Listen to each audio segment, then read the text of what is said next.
Magandang hapon po mga part. So ayun no,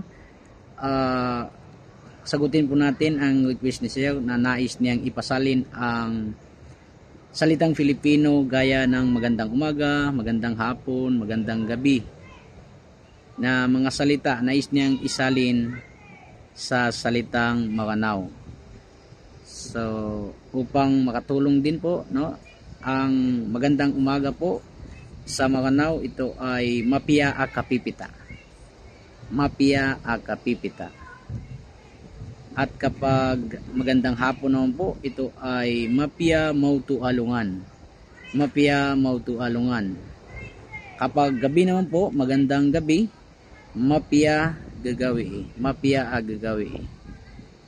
So, yan po. Pero hindi po namin yan ginagamit na greetings, no? Paalala lang po, hindi po namin ito ginagamit na greetings. Kasi po ang ginagamit po talaga namin kapag may nakasalubong o kapag pumupunta kami sa ibang bahay, no? Ang greetings po na ginagamit namin ay Assalamualaikum wa rahmatullahi ta'ala wa barakatuh. O Assalamualaikum. Yan lang po. Bye-bye.